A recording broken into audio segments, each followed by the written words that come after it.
Kom ons sit net so, dan bid ons saam. Wonderlike Hemelvader, ons dink aan die woorde van Koning Dawid daar in Psalm 24, wat die vraag vra, wie mag klim op die berg van die Here en wie mag staan in sy heilige plek? En dan praat hy van dat hy wat rein van hande en suiwer van hart is, wat sy siel nie ophef tot nietigheid en nie vals sweer nie. En ons lees 'n hele klomp dinge in daardie Psalm en besef ons maar net, Here, dat ons nooit in u teenwoordigheid kon verskyn het, was dit nie vir Jesus Christus, wat die volle prys vir ons sonde aan die kruis betaal het en vir ons die weg gebaan het, sodat ons in die teenwoordigheid van 'n heilige God mag verskyn nie. Vader, baie dankie vir die Heilige Gees, die gestuurde van die hemel. U is so baie duidelik daaroor dat die Gees nie net by ons sal wees nie, maar in ons, en dat ons u teenwoordigheid in ons lewe, Here, kan ervaar, nie in die sin dat ons 'n gevoel heeltyd het van u teenwoordigheid nie, maar deur u woord maak u uself al hoe meer aan ons bekend. Dit bring 'n vastigheid in ons harte dat u die God van hemel en aarde deur u Gees in ons werk, sodat ons kan wil sowel as om te werk na u welbehae. Here, baie dankie dat ons kosbare voorbeelde in die Bybel het, van manne en vroue wat die pad met u gestap het. Ons dink aan die vroue wat by die kruis was, toe u daar aan die kruis gehang het. En Here, in hierdie oomblikke van smart en pyn, u bygestaan het, en as ons net dink, Here, aan hoe u die apostels gebruik het, hoe u vir die man Paulus gebruik het, om hierdie waarheid uit te dra, deur die 3 sendingreise wat hy onderneem het, dan aanbid ons u, Here, vir die volle verlossingsplan, wat al reeds in Genesis 3 aangekondig is, wat van die ewigheid af deur God bepaal en beskik is, en wat ook vandag 'n werklikheid nie net, Here, volgens die geskiedenis is nie, maar ook in die woord opgeteken, en in ons lewens 'n werklikheid geword het deur die verlossing wat u vir ons kom skenk het. Here, ons leef in 'n tyd waar mense dink daar is 'n ander manier om sin te maak van hierdie de mekaar wêreld.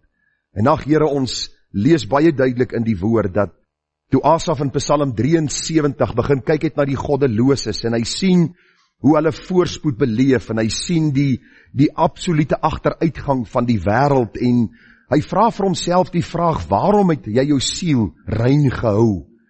En hy het gestoei met hierdie gedagte, want dit het vir hom gevoel of alles in duie stort, en of u, Here, nie hoor as hy bid en met u praat nie. En die Bybel leer vir ons dat u vir hom die einde van die goddelose se pad gewys het, en daarom sê hy ook, buiten u het ek niemand in die hemel of op aarde wat ek begeer nie. En dis ons gebed ook, Here, dat ons nie so na die storms om ons sal kyk, en so benoud sal raak, dat ons sal vergeet, u is nog steeds in beheer nie. U het nog nooit vir ons gesê dat ons 'n blywende tuiste op hierdie aarde het nie. Paulus praat van ons liggaam is maar 'n tentwoning. Hierdie tentpenne sal uitgetrek word een of ander tyd. En dan is daar een van 2 eindbestemmings, of die heerlikheid van die hemel, waar ons by u gaan wees om u te aanbid vir 'n ewigheid lank, of ons gaan die ewige oordeel in die poel van vuur beerwe. En ag Here, ons gee nie om wat sê teoloë vandag, en wat sê kerke en mense se opinies oor u woord nie. U het meer van die hel gepraat as wat u van die hemel gepraat het. Nie om ons bang te maak nie, maar om ons te waarsku, dat daar is 'n plek van pyniging, as ons die God van die hemel se verlosser, Jesus Christus, verwerp, en 'n pad volg, waarvan die einde daarvan wees van die dood. Ag dierbare Here, ons is nie hier om te onderhandel met mense of met kerke oor wat u woord sê nie. U woord is in sament gegiet. Wat u gesê het is feite. En wat u gesê het, Here, moet ons glo, of ons moet die gevolge daarvan dra. Dis eintlik so maklik soos dit. Daarom dank ons u vir die Heilige Gees wat ons in staat stel om te verstaan, om te gehoorsaam, om te verkondig dit wat u in u woord opgeteken het. En daarom bid ons nou, Here, dat u ook deur die prediking van vanmôre in ons geestelike huis, Here, so ietsie sal inbou, sodat ons sal opgroei tot 'n volwasse man en vrou in Christus, om dan 'n getuie te wees daar buite van wat u vir ons gedoen het, en Here, van dit wat u ook kan doen vir ander. Ons bid nou dat u vir ons sal seën deur die gebruik ook van die nagmaal later. Ons vra dat u Gees, Here, op 'n besondere wyse sal werk in ons harte, en dat ons 'n dankbaarheid sal hê vir die dierbare kruis, waar ons Heiland bewys die liefde wat hy vir ons het. Gemeente, genade, barmhartigheid en vrede word vir u geskenk van God ons hemelse Vader en van ons dierbare Here Jesus Christus, en dit word kragtig menigvuldig deur die werking van sy Gees hier by ons. Amen. Nou vriende, ek dink jy het nou al gewoond geraak aan die reekse boodskappe wat ek bring in die gemeente. Nou, ons het nou al 'n hele paar reekse in die gemeente afgehandel. Tans is ons besig met psalms, en dit gaan 'n entjie en 'n tydjie vat. En dan in die oggende is ons eintlik besig met die boek Openbaring. Ons het nou vir 2 of 3 weke wat ons het nou gaan ruil, omdat ons so bietjie met u wil deel uit die psalms, dat u ook so bietjie net so nuuskierigheid sal kry, om bietjie meer te delf in die psalms, om te sien hoe relevant die psalms is op ons lewe vandag in die jaar 2022. Ons kan ook sien in die psalms hoe kosbaar die Here sy woord geïnspireer het. Ek sê gister vir mense met wie ek gesels het, toe sê ek vir hulle, die Here steek nie die sondes van sy kinders weg nie. As dit 'n mensgemaakte boek was, het hulle net mooi goedjies in die Bybel geskryf. Die Here kom en hy ontbloot die sondes van sy knegte, 'n man soos Dawid. Ons trek by ons huisgodsdiens by Psalm 67. Nou as u Psalm 32 en Psalm 51 lees, sien ons Dawid se boetelied, en dit alles wys vir ons dat God vir ons wil kom leer hoe diep verdorwe ons harte is, maar hoe groot sy genade en liefde is, en dat daar in hom vergifnis is. Nou, ons is vanmôre by Psalm 18, nou daar is baie verse in Psalm 18, so ek gaan probeer so vinnig moontlik lees, en dan miskien hier en daar van die verse oorslaan, so vir u huiswerk vanmiddag, gaan lees die Psalm, en dit wat ek gaan sê vanuit die Psalm, gaan kyk of ek die waarheid gepraat het. Want die Berea gemeente was edelmoediger as die in Thessalonika. Hulle het elke dag die skrifte ondersoek om te kyk of hierdie dinge so was. Altyd belangrik. Kom ons kyk na Psalm 18, en ek gaan vanmôre bietjie met u praat oor hierdie lied wat Dawid gesing het. Nou interessant, Psalm 16 was 'n gedig, Psalm 17 'n gebed, Psalm 18 'n lied. Nou Dawid was nie net 'n krygsman nie, hy was ook 'n man wat 'n harp kon bespeel, hy kon sing, hy kon dig, hy kon bid, en hoe kosbaar om hierdie waarhede te sien uit die woord van die Here, en geen wonder hy is die man na God se hart gewees nie. En kom ons lees, wat skryf hy hier in Psalm 18, onthou altyd, onder leiding van die Heilige Gees. Die Heilige Gees inspireer Dawid om te skryf, daarom praat ons van, dat God se woord, die hele skrif, is deur God vir ons gegee. Vir die musiekleier 'n Psalm van Dawid, die knegt van die Here, wat die woorde van hierdie lied tot die Here gespreek het, op die dag toe die Here hom gered het uit die hand van al sy vyande, en uit die hand van Saul. En hy het gesê, ek het U hartlik lief, Here, my sterkte. Die Here is my rots en my bergvesting en my redder, my God, my rots by wie ek skuil, my skild en die horing van my heil, my rotsvesting. Ek roep die Here aan wat lofwaardig is, en van my vyande word ek verlos. Bande van die dood het my omring, en strome van onheil het my oorval. Bande van die doderyk was rondom my, strikke van die dood het my teëgekom. Toe ek benoud was, het ek die Here aangeroep, en ek het tot my God geroep om hulp. Hy het my stem uit sy paleis gehoor, en my hulp geroep voor sy aangesig, het in sy ore gekom. Toe die aarde geskit en gebewe, die fondamente van die berge het gesidder en geskit, omdat hy toornig was. Rook in sy neus het opgegaan, en 'n vuur uit sy mond het verteer, kole uit hom het gebrand, en hy het die hemel gebuig en neergedaal, en donkerheid was onder sy voete. En hy het op 'n gerub gery en gevlieg, ja, hy het gesweef op die vleuels van die wind. Duisternis het hy sy skuilplek gemaak, sy hut rondom hom, duisternis van waters, diktes van wolke. Deur die glans voor hom het sy wolke verbygetrek, hal en gloeiende kole, en die Here het in die hemel gedonder, en die Allerhoogste het sy stem laat hoor, hal en gloeiende kole, en hy het sy pyle uitgestuur en hulle verstrooi, ja, sy bliksems in menigte, en hy het hulle verwar, en die beddings van die waters het sigbaar geword, en die fondamente van die wêreld is blootgelê, vanweë u dreiging, o Here, vanweë die geblaas van die wind van u neus. Hy het uit die hoogte sy hand uitgestrek, hy het my gegryp, hy het my uit groot waters getrek, hy het my verlos van my magtige vyand, en van my haters, omdat hulle te sterk was vir my. Hulle het my oorval op die dag van my nood, maar die Here was my steun, en hy het my uitgelei in die ruimte, hy het my gered, omdat hy 'n behaag aan my gehad het. Die Here het met my gehandel na my geregtigheid, hy het my vergelde na die reinheid van my hande, want ek het die weë van die Here gehou, en nie goddeloos van my God afgewyk nie. Want al sy verordeninge was voor my, en sy insettinge het ek nie van my verwyder nie. Maar ek was opreg by hom, en ek was op my hoede vir my ongeregtigheid. Pragtige woorde, ne? Ek was op my hoede vir my ongeregtigheid. So die Here dan my vergelde, na my geregtigheid, na die reinheid van my hande, voor sy oë. By die liefderyk betoon u self liefderyk, by die opregte man opreg, by die reine rein, maar by die valse betoon u self verkeerd. Want u verlos die verdrukte volk, maar u verneder die oë van wat hoog is. Want u laat my lamp skyn, die Here my God, laat my duisternis opklaar. Want met u loop ek 'n bende storm, en met my God spring ek oor 'n muur. Die weg van God is volmaak, die woord van die Here is gelouter, hy is 'n skild vir almal wat by hom skuil. Want wie is God buiten die Here, en wie is 'n rots behalwe onsse God? God is dit, wat my met krag omgord en my weg volkome maak. Hy maak my voete soos die van herte, en laat my staan op my hoogtes. Hy leer my hand om oorlog te voer, sodat my arm se koperboog span. Ook het u my die skild van u uitredding gegee, en die regterhand het my ondersteun, en u neerbuigende goedheid het my groot gemaak.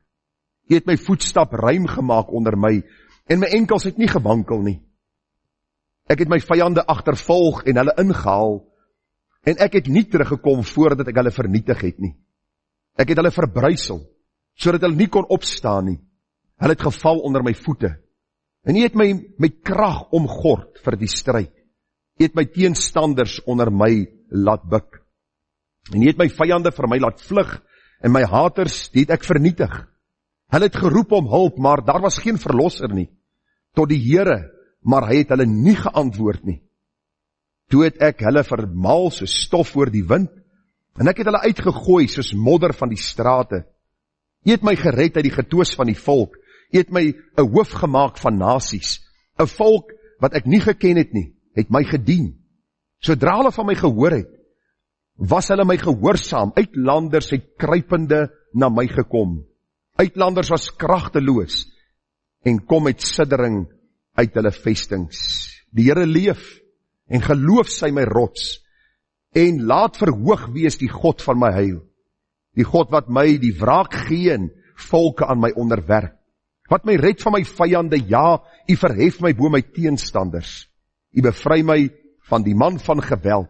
Daarom wil ek u loof, o Here, onder die nasies, en tot eer van u naam wil ek psalms sing. Hy wat die verlossinge van sy koning groot maak, en goedertierenheid bewys aan sy gesalfde, aan Dawid en aan sy nageslag tot in ewigheid. Ek het nou al die hele psalm gelees, so moet nou nie vrees as ons by psalm 119 kom nie.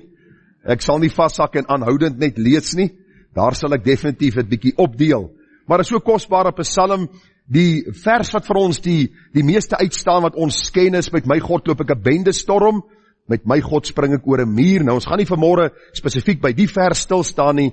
Ek wil met u praat uit Psalm 17 vers 1 en 2, onder die tema, mag ons al singende God verheerlik ongeag die omstandighede. En kom ek lees vir u wat staan in vers 1 en vers 2. Vir die musiekleier, 'n psalm van Dawid, die knegt van die Here, wat die woorde van hierdie lied tot die Here gespreek het, op die dag toe die Here hom gered het, uit die hand van al sy vyande, en uit die hand van Saul, en hy het gesê, ek het u hartlik lief, Here, my sterkte. Nou vriende, dit is vir my 'n voorreg om die psalms voor te berei, en eintlik elke boodskap, ek sê vir my vrou, daar is vir my so opgewondenheid, ek voel soos 'n klein kind wat in 'n speelgoedwinkel instap, wanneer ek in my studeerkamer ingaan en God se woord oopmaak, om te sien hoe God tot vandag toe nog deur sy woord met ons as nietige mense kommunikeer. As die Bybel vir u niks beteken en u kry niks uit die Bybel nie, vra die outeur van die woord, God self, om deur sy Heilige Gees jou oë te verlig, dat jy kan verstaan wat God se woord sê, want hierdie boek is nie net vir predikante nie. Dis ook vir u wat vanmôre hier sit en van die jongste tot die oudste kan verstaan wat God uit sy woord vir ons wil deurgee. Baie interessant, ek het vir julle reeds gesê dat Spurgeon, een van die grootste predikers van die 1800s, is 'n man wat op 17-jarige ouderdom sy eerste gemeente bedien het. Tot vandag toe is hy die mees geleese prediker in die wêreld. 'n Man wat op 'n jong ouderdom by die Here uitgekom het en hom toegewy het aan God se woord, en hy het gesterf op 57 en hy word beskou as die prins van predikers, nie omdat hy so besonder was nie, maar omdat hy so baie gemaak het van die God van die Bybel. Hy was 'n man wat geweldig baie gemaak het van die eer en die heerlikheid van hierdie God aan wie hy behoort het. Nou Dawid was 'n man wat lief was vir die Here, en ongeag sy sonde, en ongeag sy stryd, en ongeag die dinge wat hy beleef het, was daar 'n liefde in sy hart vir die Here gewees. En ag vriende, ek het nou nie dit in 'n aparte punt vir u gesit nie, maar wat ek vanmôre met u wil deel is die gedagte van dat Dawid al singende God verheerlik het, ongeag sy omstandighede. Woorde wat my getref het, toe ek hierdie psalm voorberei het, is, kyk na hierdie woorde. Daar staan 'n psalm van Dawid, die knegg van die Here. Nou vriende, in ons westerse wêreld sal ons nie 'n koning kry wat op 'n troon sit en eintlik na homself verwys as 'n knegg nie. Ons leer ons kinders van kleins af en sielkunde het die wêreld oorspoel. Ons sê vir onsself en ons kyk vir onsself in die spieël en ons sê vir onsself, jy is special, jy's besonder. Alles draai om jou. In die huis, as die ouers nie doen wat die kinders sê nie, is daar oorlog. En as die man nie doen wat die vrou sê nie, of die vrou wat die man sê nie, is daar oorlog. Waarom? Want ons het 'n gesindheid van dat alles om ons draai. Vanmôre is die eerste ding wat ons moet leer, dat die koning van Israel, Dawid, is die koning van God se uitverkore volk, en hy sê, Dawid, 'n knegg van die Here. Dis nie 'n kwessie van, luister God, ek is koning, en ek wil net bietjie met u praat oor wat aangaan in my lewe. Ek wil bietjie vir u sê, ek hou nie baie van wat u doen nie. Al hierdie vyande van my en my seun wat my vervolg, en Saul en al hierdie mense, ek hou nie van hoe u alles beplan en alles uitvoer nie. Luister, jou en my lewe is 'n geskenk uit die hand van God. En as jy en ek vanmôre deur stryd gaan, dan is dit hy wat dit vir ons afweeg. En daarom is ons sy knegte. En 'n knegg vra nie heeltyd vir die Heer, wat doen hy nie? Hy val in en hy is gehoorsaam aan sy Heer. 'n Ander ding wat my getref het, dit is net so lusmakertjie vir die boodskap wat voor lê. Dawid sê hierdie volgende woorde. Hy sê, op die dag toe die Here hom gered het uit die hand van al sy vyande en uit die hand van Saul. Het dit u getref? Was Saul nie sy vyand nie? Uit die hand van al my vyande en van Saul. Nou as ek nou vanuit my perspektief kyk na God se woord, dan sê ek, luister, Saul was die primêre vyand, want hy wou Dawid geëlimineer het. Maar Dawid het Saul gesien as die knegg van die Here, as die gesalfde van God, en by verskeie geleenthede kon hy vir Saul doodgemaak het, en nog steeds hou hy sy hand terug, en toe Saul doodgaan, toe huil Dawid, verskoon asseblief die uitdrukking, maar snot en trane. Wat moet ons leer by hom? Moenie dat jou vyande jou lewe kompliseer nie. Bid vir hulle. Dra hulle op aan die Here en vra die Here om ook vir jou gesindheid en 'n hart te gee teenoor jou vyande. Dat die Here ook hulle begenadig en vir hulle in liefde sal aansien. Wie ook al die vyand is en wat hy ook al aan jou doen.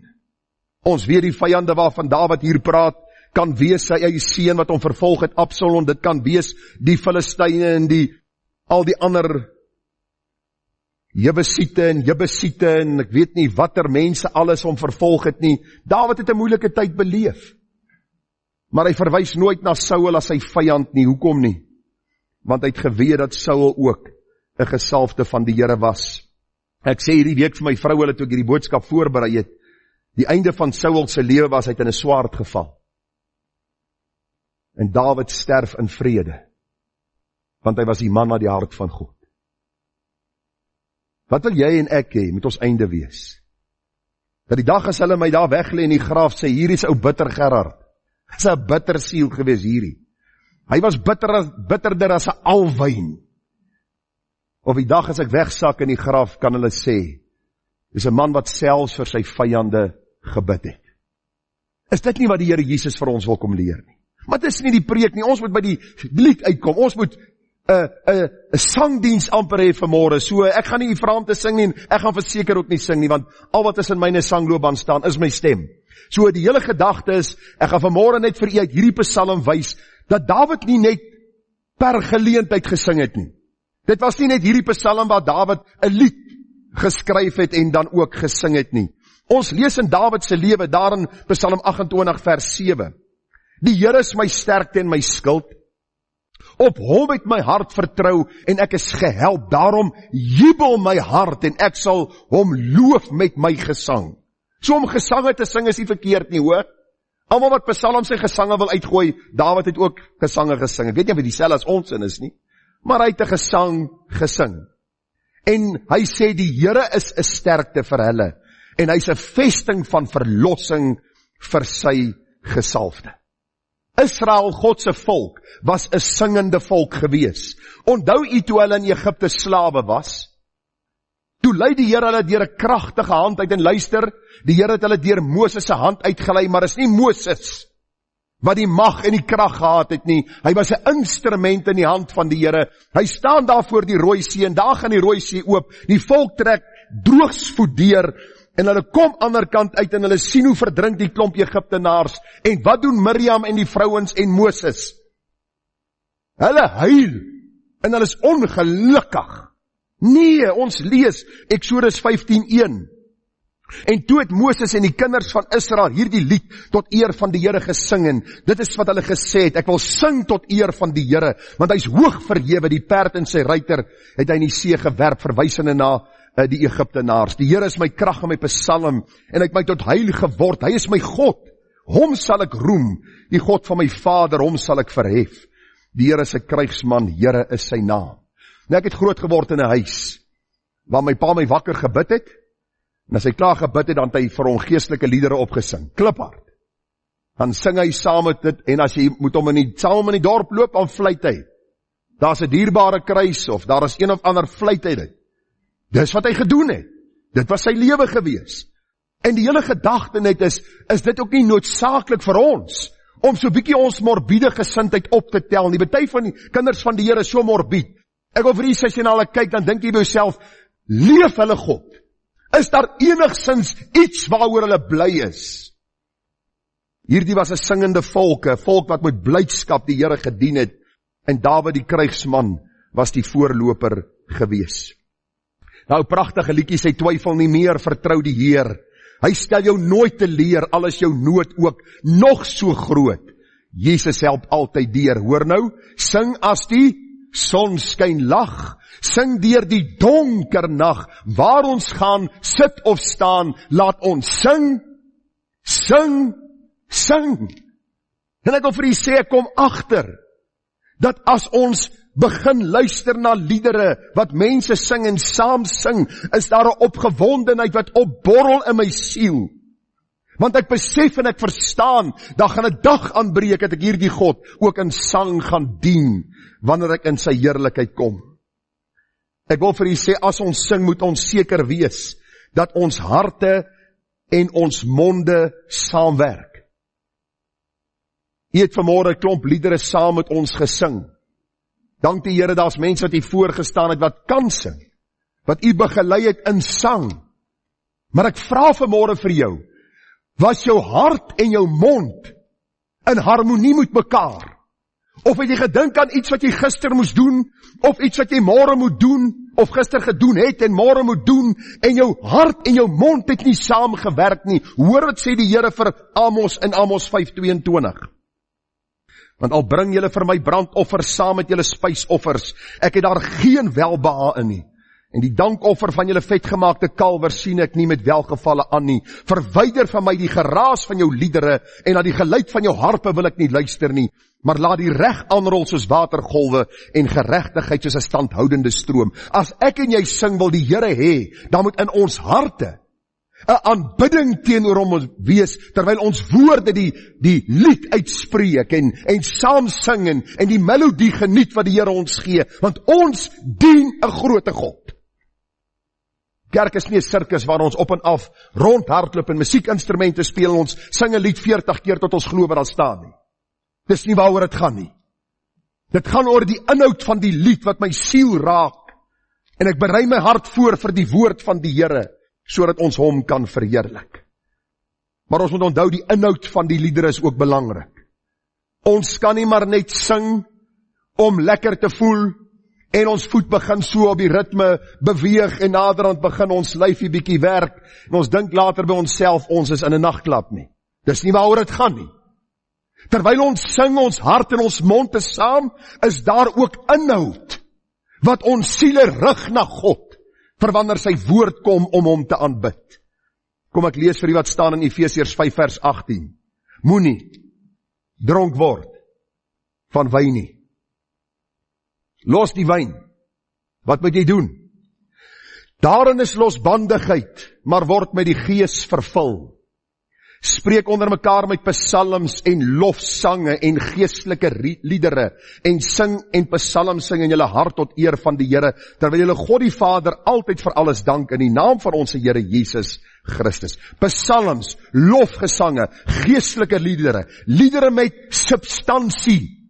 Ek het vir u gesê, daar is 150 psalms in die Bybel, glo my, u kan dit kyk, my Bybel sê so en joune, en daar is 150 psalms in die psalmbundel. Ons gaan, as ons klaar met die boodskap vanmôre is, gaan ons Psalm 18 sing. Ek dink daar is 16 verse, maar ons gaan nie al 16 sing nie. Die hele gedagte is net, elke psalm het ook 'n lied. Daarom moet ons mekaar stig deur dit wat ons sing, sodat ons harte voorberei kan word vir die woord. En nou kom ons by die boodskap uit. Dit was inleidend, dit was net so ietsie om u lus te maak vir die boodskap.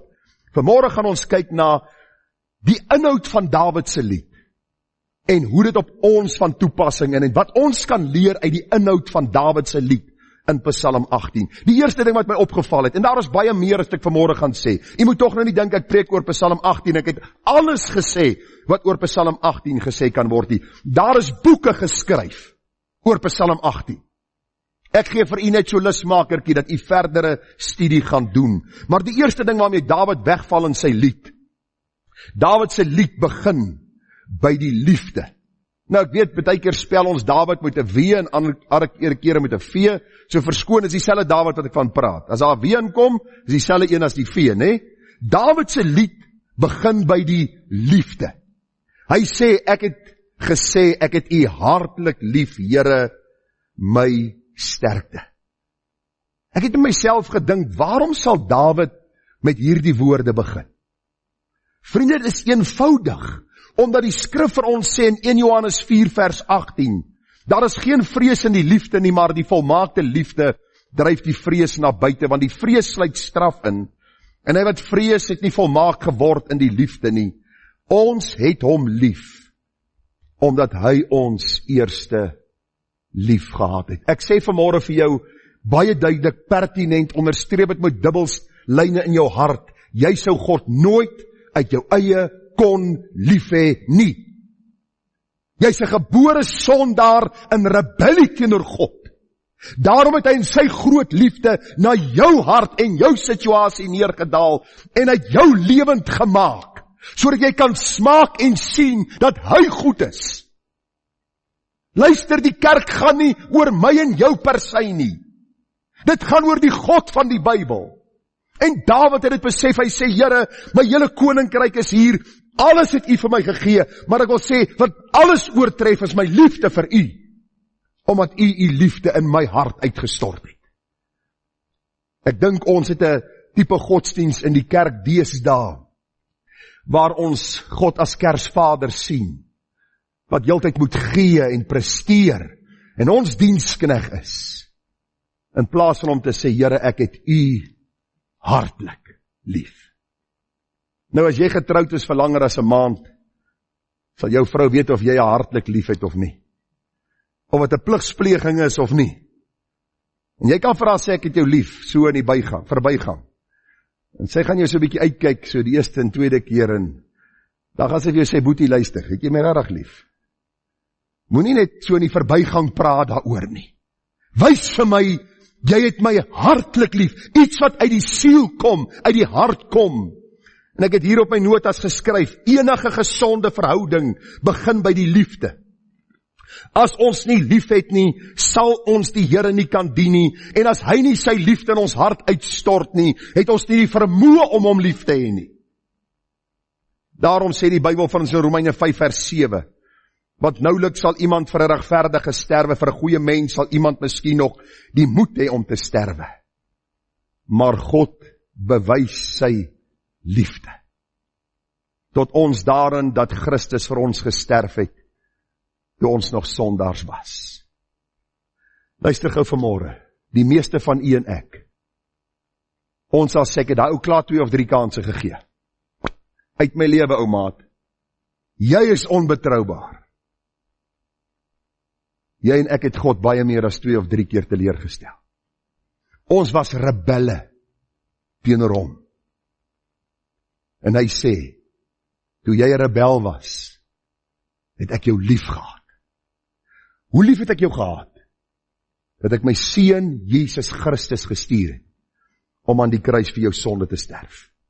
Maar die pragtige lied sê, ek wil sing van Jesus liefde, van sy hart vol medelij, liefde vir verlore siele, van sy liefde ook vir my. Dis waar Dawid begin by die liefde.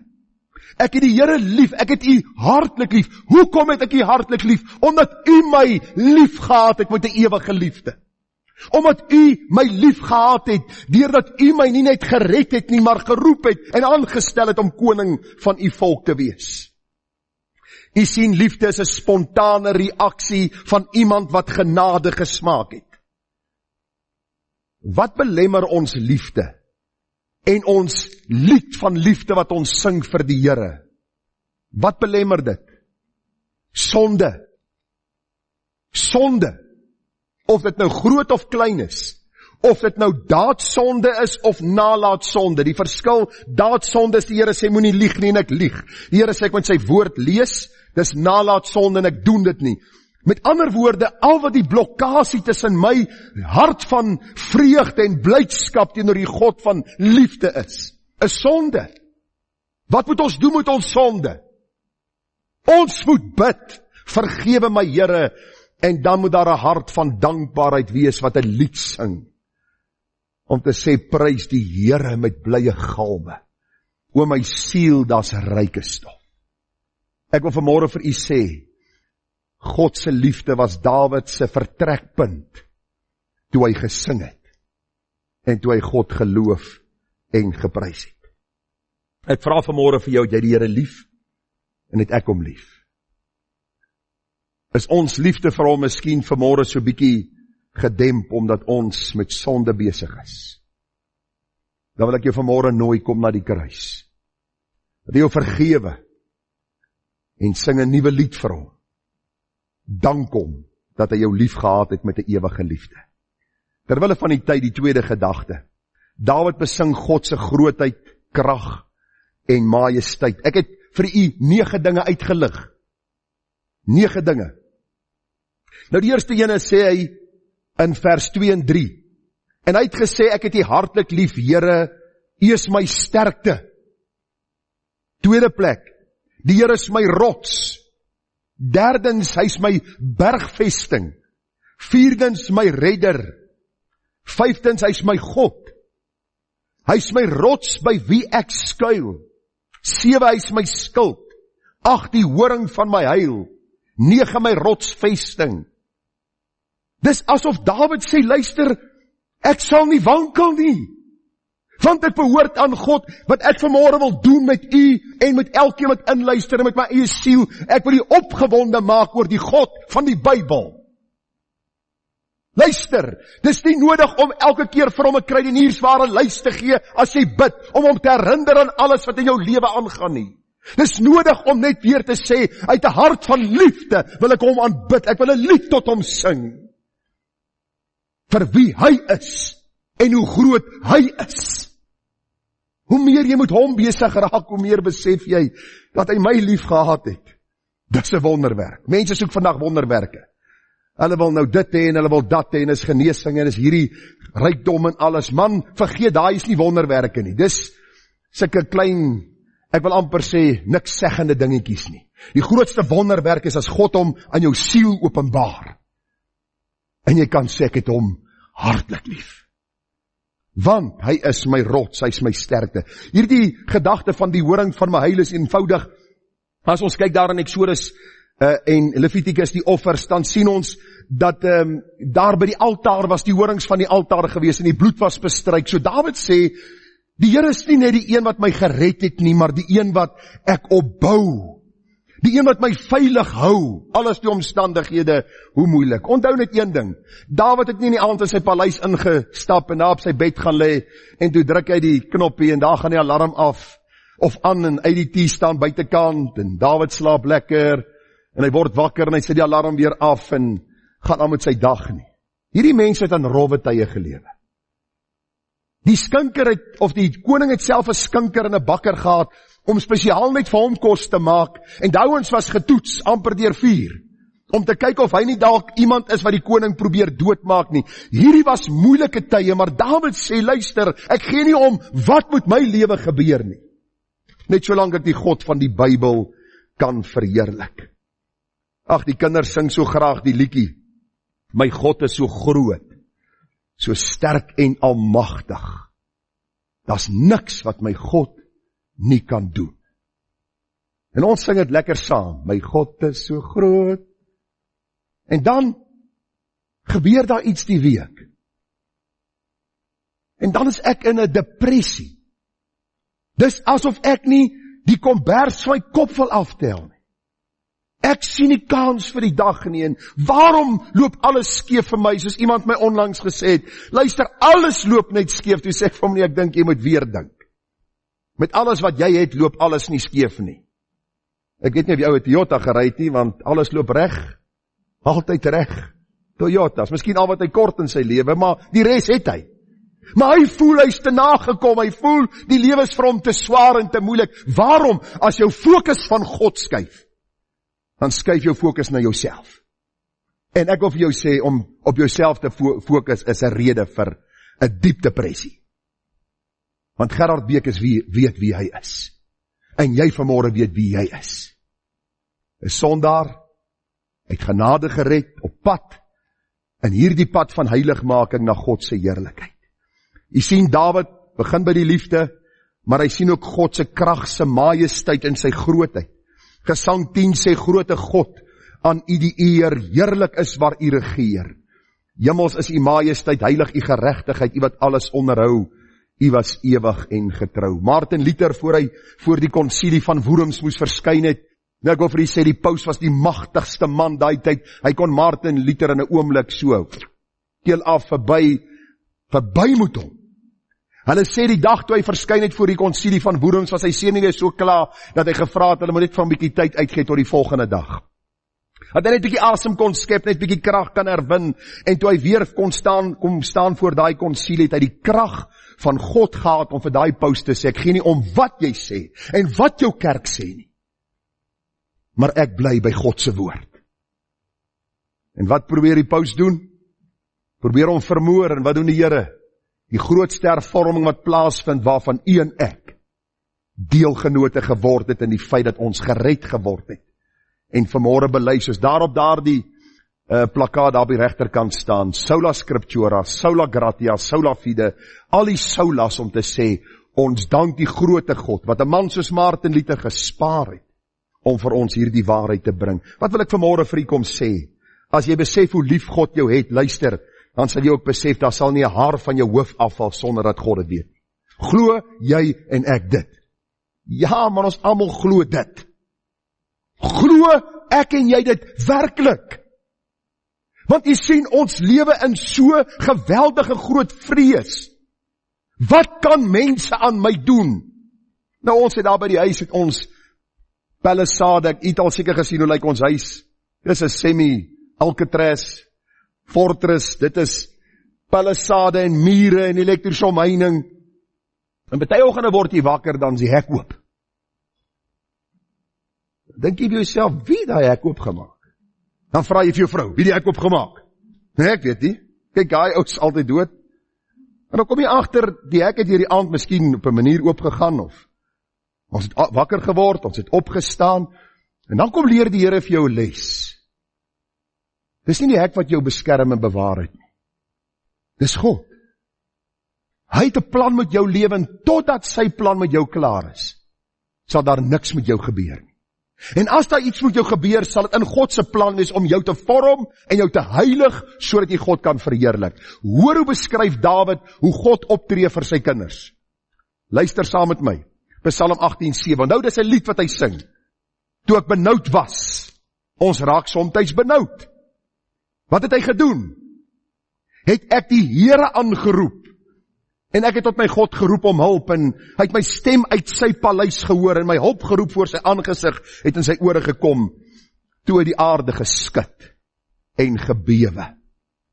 Die fondamente van die berge het gesidder en geskit, omdat hy toornig was. Rook in sy neus het opgegaan. Hierdie was maar tipe van 'n gedagte wat hulle daardie tyd gehad het, soos om te sê, daar was absoluut krag en autoriteit in alles wat hy gedoen het.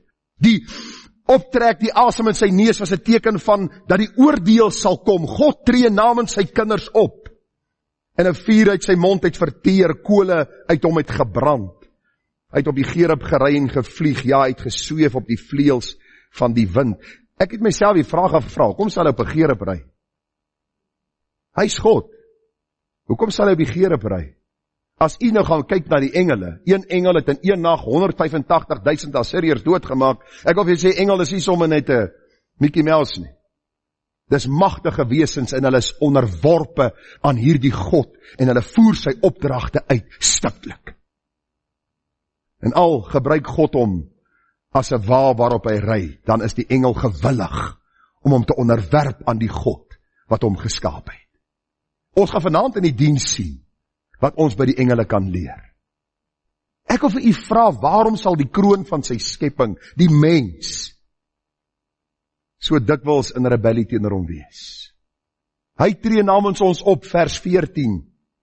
Die Here het in die hemel gedonder, en die Allerhoogste het sy stem laat hoor, haal en gloeiende kole, en hy het sy pyle uitgestuur, en hulle verstrooi, ja, sy bliksems in menigte, en hy het hulle verwar. Ek wil vir u sê, die Here is beter as enige polisiemag, weermag, regering in die wye wêreld. Ja, die Here stel hulle aan, ons weet dit, die Here stel hulle af, ons weet dit, maar ek wil vir u sê, wanneer jy aan die einde van jou pad gekom het, wanneer jy by doodloopstraat na doodloopstraat gekom het, omdat jy in 'n korrupte samelewing bly, met 'n korrupte polisiemag en 'n korrupte weermag, en 'n korrupte regering, wat hulle vergryp aan ander mense se geld, en jy aan die einde van jouself kom en jy sê, Here, na wie toe sal ek gaan? Daar's niemand anders te mee nie. Dan sê Dawid, roep na God. As hy begin optree vir jou, sal jy sien hoe hy werk. Partykeer red hy daai sondaar wat miskien vir jou 'n laspos nou is. Ander keer oordeel hy. En jy vrees en jy besef God is in beheer. Psalm 103 vers 19, die Here het sy troon in die hemel gevestig en sy koninkryk heers oor alles.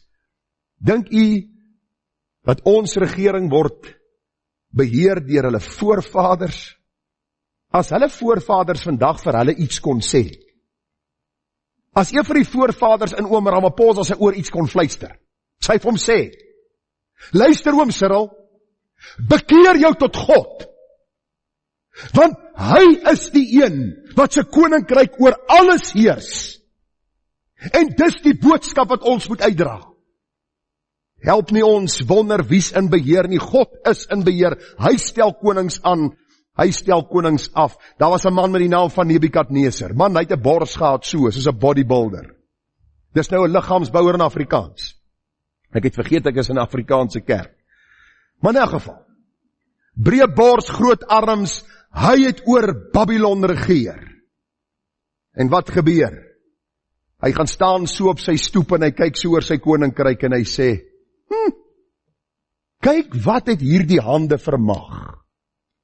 Kom ek lees vir u wat doen die Here behalwe dat hy gras vreet soos 'n dier. Die Bybel sê in vers 34, Daniël 4, en na verloop van tyd het ek, Nebukadneser, my oë na die hemel opgeslaan en my verstand het in my teruggekeer.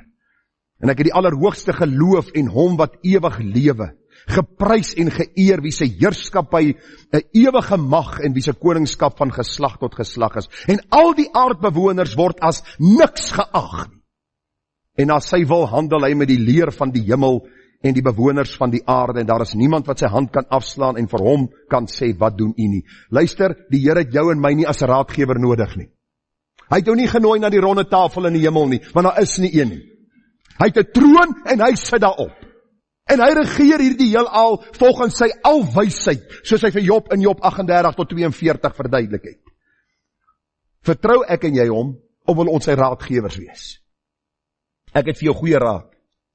Buig jou knie, jy is klei, hy is pottebakker, hy is God, hy is alwys, hy weet, plaas jou vertroue absoluut in hom, en hy sal vir jou stry. Psalm 24:1, 'n psalm van Dawid, die aarde behoort aan die Here, en die volheid daarvan die wêreld en wat daarin woon, want hy het dit gegrond op die see en het vasgestel op die strome. Wanneer jy vanmôre in moedeloosheid sit, of wanneer jy in moedeloosheid sit, of miskien soos vanmôre, wil ek jou vra, gaan lees gou die einde van die Bybel. Wie wen? Jy kan vanaand vir my sê, die wenner word aangekondig in die Bybel. Die een wat geskaap het, is die een wat oorwin. Hy is nie in kompetisie met die duiwel nie. Hy druk nie arm met die duiwel om te kyk wie wen nie. Die duiwel is God se skepsel. En God sal hom eendag oordeel. Vir elke ongeregtigheid op hierdie aarde plaasgevind het. En as ek en jy aan die Here nie behoort nie, sal ons dieselfde oordeel ontvang. Ek moet nou vinnig maak. Dawid besing God se getrouheid. Ek het vir u woorde uitgelig. Vers 17, hy het uit die hoogte sy hand uitgestrek. Hy het my gegryp. Hy het my uit groot waters getrek. Hy het my verlos. Vers 19, hy het my oorval op die dag van my nood, maar die Here was my steun, en hy het my uitgelei, en hy het my gered. Is dit jou gebed, is dit my gebed? As ons fokus op die Here, Here, dis u wat in beheer is, dis u wat my gered het, dis u wat my heilig, dis u wat my bewaar, dis u wat my vrou gegee het, my kinders gegee het, dis u wat my in stand hou, dis u, alles gaan oor u. Wil ek vir jou sê, gaan jy begin sing, en miskien gaan hy valse stem van jou bietjie helderder begin raak. Na in die stort, as jy so was, en jy begin prys die Here met blye galme sing, gaan jou vrou miskien dink, wow, ek het nie geweet my man het so stem nie. In plaas van om te mor en te kla en te moan, begin singende in jou omstandighede ingaan, soos Dawid, lees die Psalm, Dawid is in moeilike omstandighede. Dinge gaan rof met hom, die vyande oorspoel hom.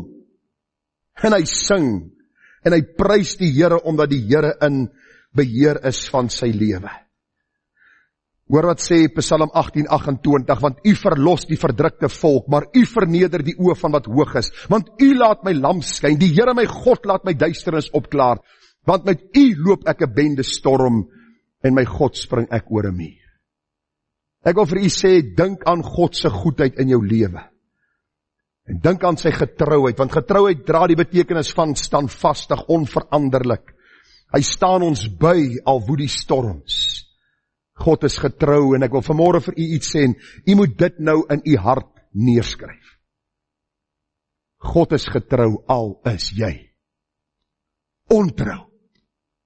Hou jou stoel vas. Ek hoop jy val nou af nie, want die meeste sê, as ek nie kan God nie. Wie dink jy wie is God? Het die Here ewe skielik 'n ruiltransaksie met jou gemaak en gesê, as jy, dan sal ek 'n teenprestasie lewer. Luister, al is jy en ek ontrou, God bly getrou. Hy het jou nie gered oor jou getrouheid nie, maar oor sy getrouheid. Kom ek vat u gou deur die woord. Onthou jy, daar was 'n man met die naam van Petrus. Petrus, okay, iemand al gehoor van hom? Okay, as een of twee het al gehoor van hom. Maar hy was 'n apostel van Jesus, net vir die wat nie weet nie. Hy was 'n apostel van Jesus, hy het nog al 'n groot mond gehad, amper soos ek. Baie gepraat, nooit opgehou nie, en hy was nie eens betaal daarvoor nie.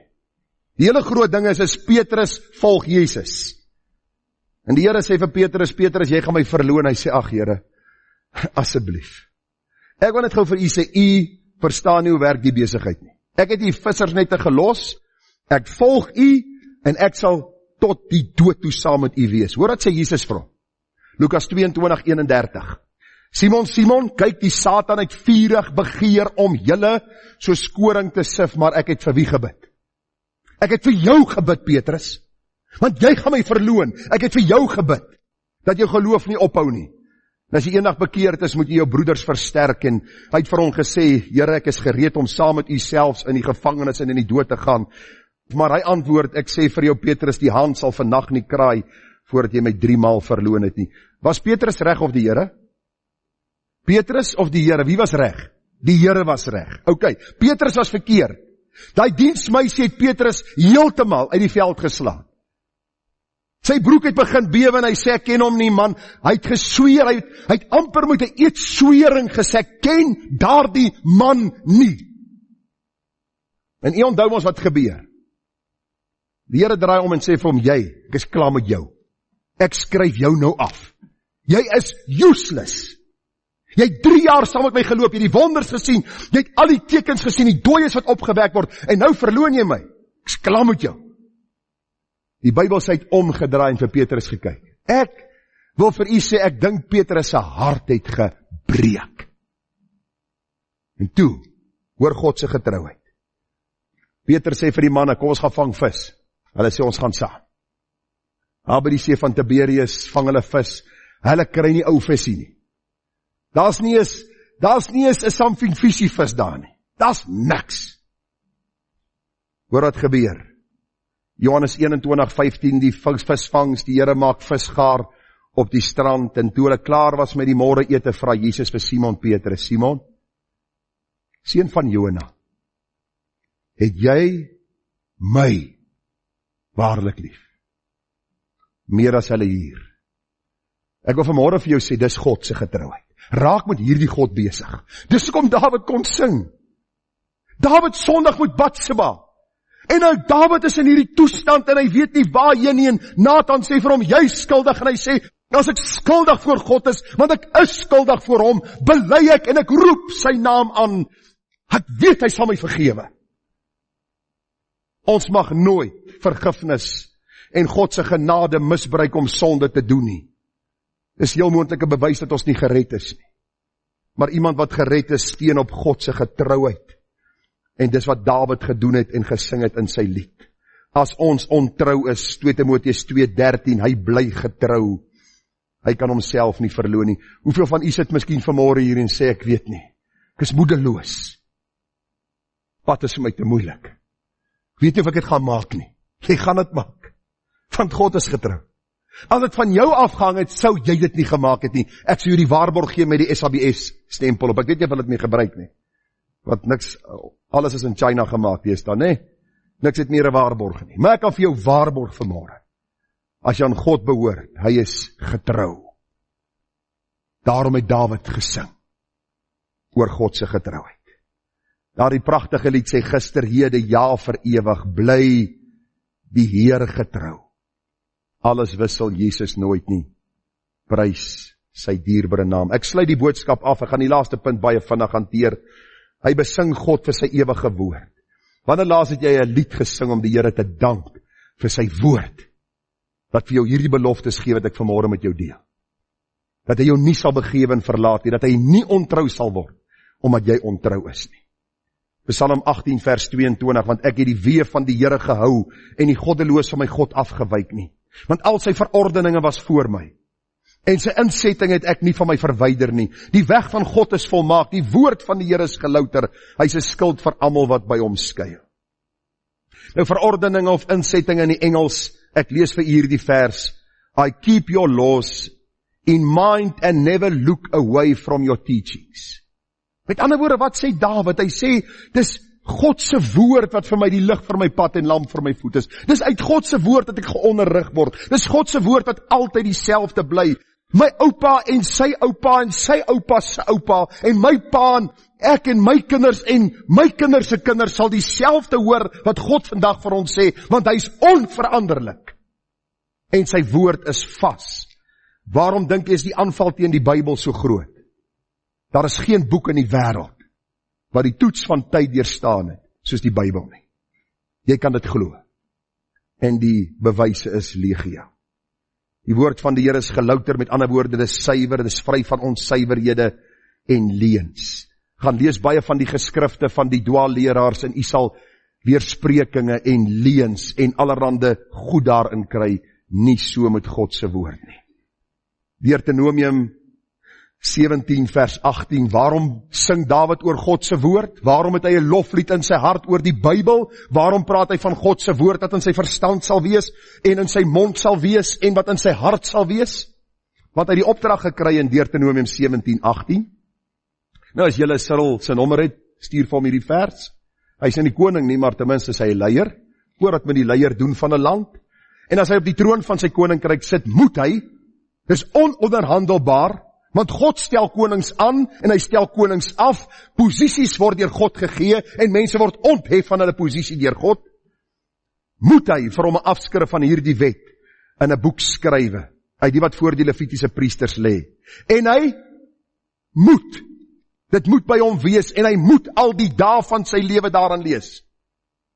Maar ek is al 65, wat kan ek nog leer? Ek het die Bybel al gelees van kindsbeen af. As jy so gesindheid het, het jy nog nooit by die Here uitgekom nie. Want op 65 sal jy die boek liewer hê as toe jy 18 was.